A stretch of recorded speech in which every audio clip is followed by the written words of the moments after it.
Mesdames et messieurs, bonjour et bienvenue dans Focus économique. La CDG et le groupe chinois Gotion High-Tech ont conclu un partenariat stratégique pour soutenir le projet de la Gigafactory des batteries électriques à Kenitra.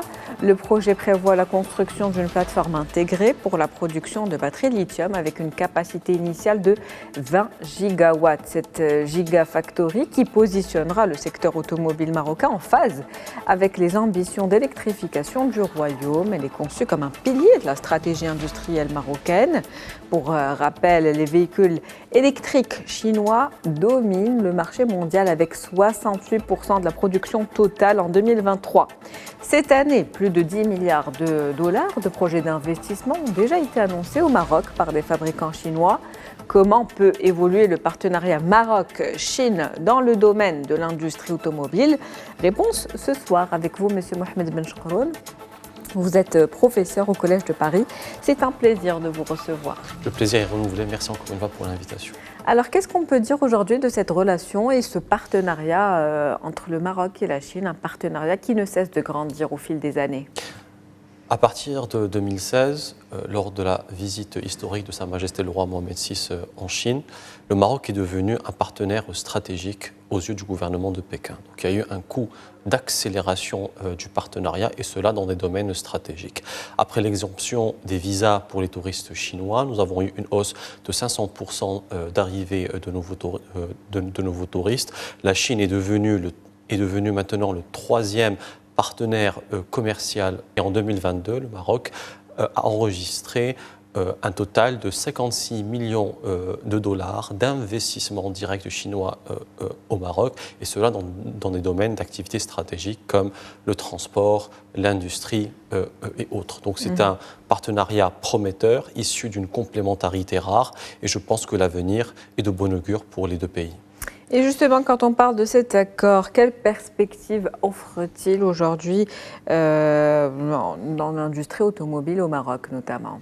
Alors, après que le Maroc ait fait ses preuves dans le secteur automobile, devenant le premier pays africain avec une force exportatrice à hauteur de 1 million de véhicules par an exportés, je pense que le Maroc a développé une expertise, un savoir-faire technologique, un savoir-faire technique.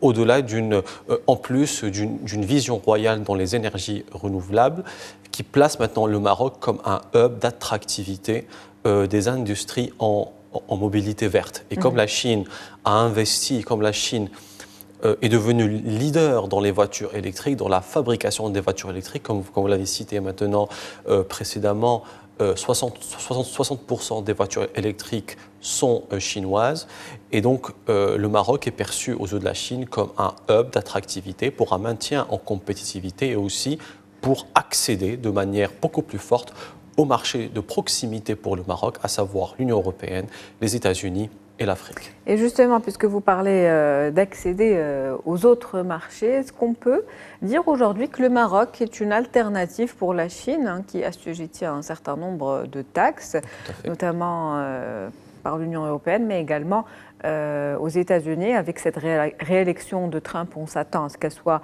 taxée davantage. Rappelons que les véhicules électriques, l'importation de véhicules électriques aux États-Unis est taxée à hauteur de 100%, donc le maximum. Est-ce qu'avec les accords de libre-échange dont dispose aujourd'hui le Maroc avec les États-Unis et l'Union européenne, le Maroc se place comme l'alternative ou la solution pour la Chine pour pouvoir pénétrer ces marchés? Alors, comme la Chine, après une avance considérable dans ce domaine des voitures électriques par rapport à ses concurrents européens et américains, la Chine, effectivement, est devenue, les marques d'automobiles chinoises sont devenues une vraie menace existentielle pour les marques automobiles européennes et américaines. Donc c'est la raison pour laquelle ils ont décidé d'émettre des mesures de restriction et de protection. Alors pour la Chine, elle doit trouver des alternatives de contournement à ces sanctions-là.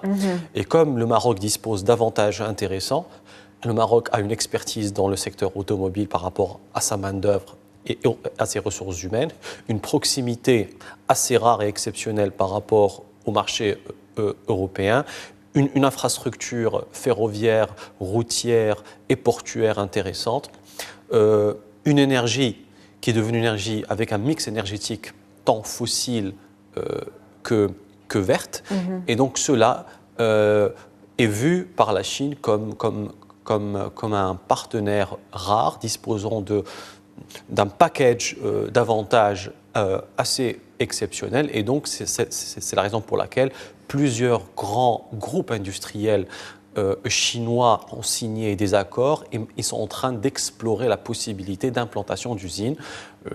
La dernière en vue, c'est Gotion High-Tech qui a signé un Memorandum of Understanding avec le groupe CDG pour une implantation d'usines avec un montant de 3 milliards de dirhams, avec à la clé une création nette d'emplois de plus de 2000 emplois. On est dans les 2300 à peu près emplois. Et justement, quel impact cette présence chinoise aura sur la croissance et l'emploi au Maroc? Alors, ça va permettre un transfert de la technologie. Donc, le Maroc va beaucoup bénéficier de cette avance considérable qu'a réalisée la Chine en termes de recherche et développement et de savoir technologique dans ce domaine précis. Et comme le plan d'accélération industrielle 2021-2030 du Maroc a mis l'accent sur cette transition industrielle automobile, d'aller vers la production de voitures thermiques à des voitures électriques. Et la Chine est le parfait partenaire idoine pour ce type de transition. Donc c'est un partenariat gagnant-gagnant. La Chine a besoin du Maroc pour contourner les sanctions américaines et européennes pour un accès beaucoup plus privilégié à ces marchés de grand intérêt pour la Chine. Et aussi le Maroc est gagnant dans ce partenariat par rapport à cet accompagnement dans sa volonté de transition et d'acquisition du savoir-faire. Vous l'avez dit tout à l'heure, au-delà des accords de libre-échange, il y a une attractivité du marché marocain aujourd'hui, un avantage à avoir le Maroc comme partenaire pour la Chine. Bien sûr, vous savez, dans ce type de partenariats aussi stratégiques où des sommes d'investissement sont aussi importants. On parle de 10 milliards voilà, qui ont déjà été annoncés de dirhams. Donc ce sont des partenariats sur une base d'intérêt réciproque. Le Maroc a travaillé de manière sérieuse, avec une approche visionnaire pour disposer d'avantages comparatifs pour être un pays pionnier dans le domaine de l'énergie verte, dans le domaine de la mobilité verte. Et je pense que nous sommes en train de récolter les fruits d'une stratégie visionnaire qui a été établie depuis 2009. Et je pense que c'est le début d'une belle prospérité dans ce secteur précis. On peut dire aujourd'hui que le Maroc est compétitif vis-à-vis du marché international? Alors, on peut dire que le Maroc est devenu une terre d'attractivité des IDE dans l'industrie automobile verte, ça c'est incontestable, est devenu un maillon dans la chaîne de l'écosystème industriel et maintenant on peut se comparer, on peut rivaliser avec des pays comme la Pologne, la Hongrie. D'ailleurs, le groupe chinois LiP Motor a annulé l'implantation de son usine en Pologne due aux restrictions douanières. Et maintenant, ils sont en train d'envisager sérieusement l'implantation d'une usine au Maroc comme alternative. Et donc, oui, bien sûr, nous sommes devenus une terre d'attractivité, de compétitivité. Et je pense que l'avenir nous induira à un renforcement de cette compétitivité avec l'acquisition d'un savoir-faire beaucoup plus affiné, beaucoup plus pointilleux, de façon à ce que, pourquoi pas, à l'avenir, qu'on construise notre propre véhicule 100% marocaine, 100% verte, et cela dans un but d'exportation vers nos marchés de prédilection. Avec donc cette présence des constructeurs chinois au Maroc, quel est le potentiel de développement de ce secteur automobile au Maroc pour le Royaume? Alors, comme je l'ai dit précédemment, nous avons déjà deux grands écosystèmes industriels dans ce secteur-là. Un qui est à Tanger avec Renault et l'autre à Kenitra avec Stellantis. Ces deux géants veulent accompagner le Maroc pour une transition verte. C'est-à-dire que d'ici 2031, la totalité des voitures produites au Maroc seront électriques.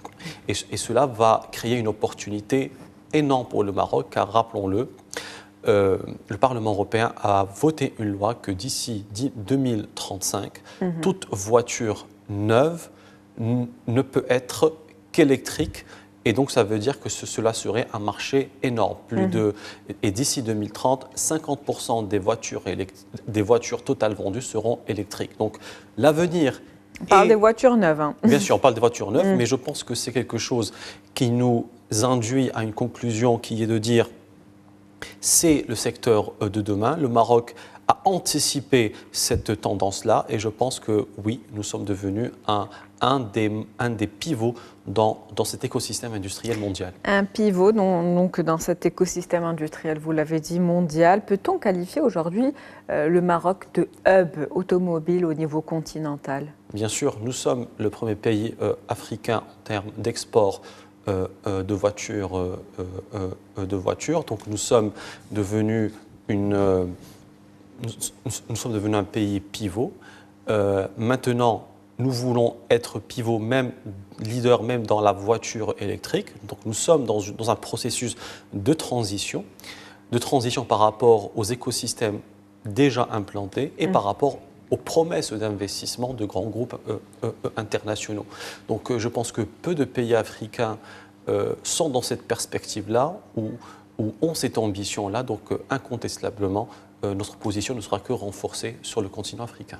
Merci à vous, M. Mohamed Benchekroun. Je rappelle que vous êtes professeur au Collège de Paris. C'était un plaisir de vous avoir avec nous aujourd'hui. Le plaisir est partagé. Pour discuter de ce sujet important d'avenir d'ailleurs. Merci à vous, chers téléspectateurs, pour votre fidélité. On se retrouve demain avec un nouveau sujet. C'est la fin de Focus Eco.